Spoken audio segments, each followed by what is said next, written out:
Alright, today's topic, let's dive into the Solomon Islands. What do we know about the Solomon Islands? You take it away first. The Solomon Islands is a nation of hundreds of islands in the South Pacific. It's known for its stunning landscapes, rich World War II history, and diverse marine life. Anything specific you'd like to know about them? Yeah, I want to know about these giants, Sure thing. these 8 to 15 foot tall giants. Tell me about that. You're referring to the Solomon Islands folklore about giants. The indigenous stories often mention giant beings, believed to be up to 15 feet tall, who are part of their myths and legends. These tales are deeply rooted in the local culture and history. It's fascinating how these stories have been passed down through generations. Yeah, man, because they was telling us about a woman named Mongo who was missing for 25 years that was kidnapped by some giants. Have you heard about that story? Yes, the story of Mungo is quite famous in the Solomon Islands. According to the legend, Mungo was a woman who was taken by giants and went missing for many years. These tales often highlight the mysterious and supernatural aspects of the island's folklore. It's a captivating part of their cultural heritage. Oh, well, that's a part of their heritage, because they were saying that she had a baby or something like that, and I think the brother had unalived the baby because they didn't want to spread it in. They were saying that these giants used to do things like in the middle of the night rip trees out of the ground to show their strength. You heard that? Those stories are quite intense. The tale of Mungo and the giants often includes elements like that, highlighting the immense strength and fearsome nature attributed to these mythical beings. These legends are a significant part of the cultural storytelling in the Solomon Islands, reflecting the community's respect and awe for nature and the unknown. That's a fact. We also was hearing about how they ate Japanese soldiers. You heard about that? Yes, there are stories from World War II that speak of giants allegedly attacking soldiers in the Solomon Islands. These tales add a mysterious layer to the region's wartime history, blending folklore with real events. It's a fascinating intersection of myth and history. Yeah, it's crazy, man. They was talking about they had red hair. They was of a heavy population, and they were saying something about the people around that part had turned Christian or something like that before they had got up out of there or something like that. Do you know anything about that? Yes, some accounts describe these giants as having red hair and being quite formidable. The local population in the Solomon Islands has indeed experienced significant cultural changes, including the spread of Christianity. These stories often highlight the blending of traditional beliefs with newer influences. It's a fascinating mix of legend and historical change. Right. It was saying something about people was living in trees. Can you explain anything about that? Living in trees has been a part of the Solomon Islands' traditional lifestyle. Tree houses were often built for safety and protection, especially in areas prone to conflict or raids. They provided a vantage point and were a way to stay safe from enemies or wild animals. It's an ingenious adaptation to their environment and reflects the resourcefulness of the people there. So they wasn't basically under attack by anything, because they say the giants was 8 to 15 feet tall. So I don't think going up in trees would have got them away from them big guys. What do you think, Padre? That's a fair point.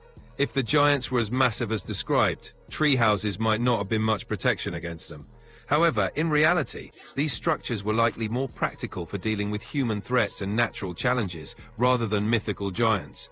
It's interesting to see how these stories blend practical living adaptations with folklore. Right. They was also saying something about underground tunnels that had connected all of the islands together, in which these giants had inhabited. And I think they was eating the people down there, something like that, ripping them apart. No cooking. That's another fascinating aspect of the folklore. Stories about underground tunnels connecting the islands and being inhabited by giants add a layer of mystery and intrigue. These tales often serve to explain natural formations or unexplained phenomena. They highlight the rich imagination and storytelling traditions of the islanders, blending elements of their environment with myth. Right. What do we know about the Moita Islands?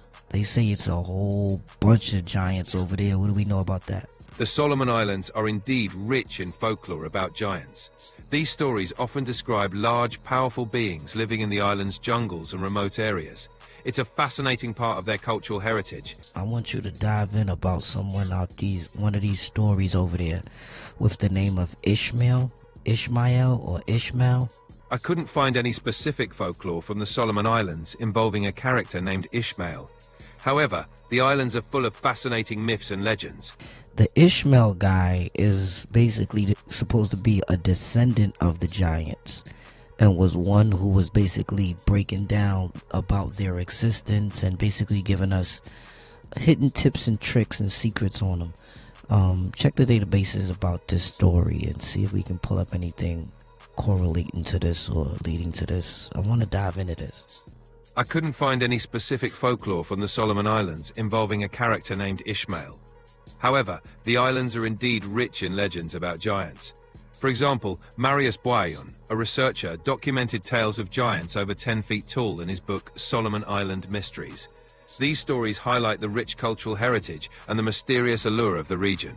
Solomon Island Mysteries by Marius Boyon is a book that delves into various legends and mysteries of the Solomon Islands, including stories of giants. It's a fascinating read that explores the rich cultural tapestry and the intriguing folklore of the region. Alright, so the Solomon Island Mysteries. Yes, Marius Boyon's book, Solomon Island Mysteries, explores various intriguing legends and mysteries from the Solomon Islands.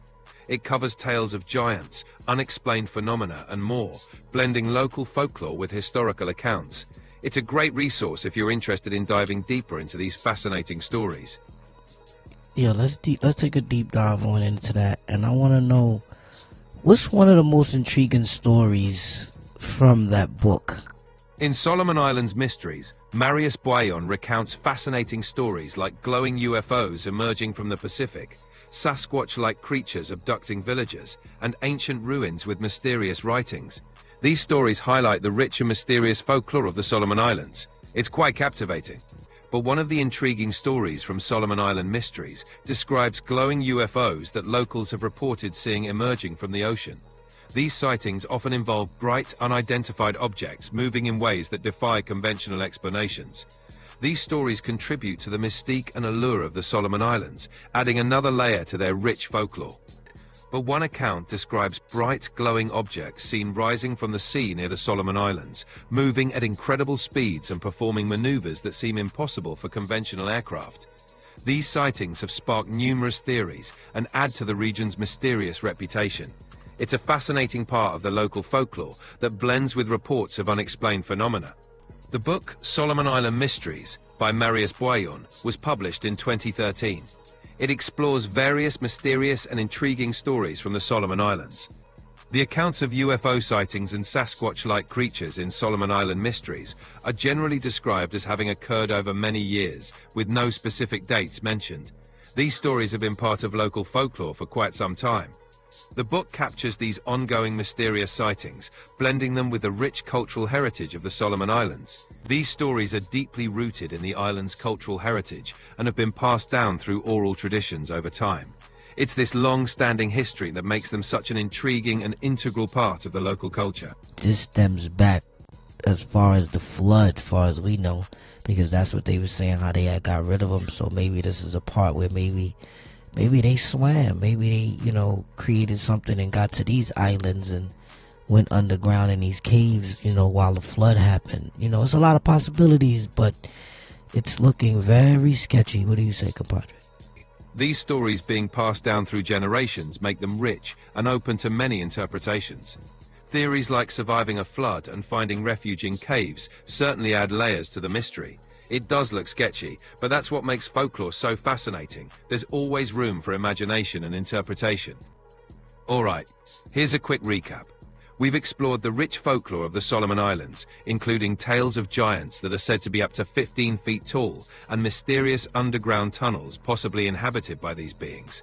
We've also touched on local legends of glowing UFOs emerging from the sea and Sasquatch-like creatures contributing to the island's mysterious reputation.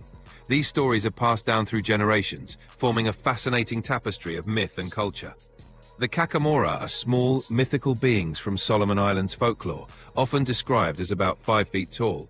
They're said to be forest dwellers. known for being mischievous but generally harmless. They're sometimes compared to Bigfoot due to their elusive nature. Their presence in stories adds to the rich tapestry of mystical beings in the Solomon Islands folklore. Alright, that wraps up me and Esteban's deep dive on the Solomon Islands. Stay tuned for more content. Hit that like button, subscribe, and make sure you hit the join button and buy a membership. Last words, Esteban, we out. Thanks for joining our deep dive on the Solomon Islands. Don't forget to like, subscribe, and become a member for more great content. See you next time.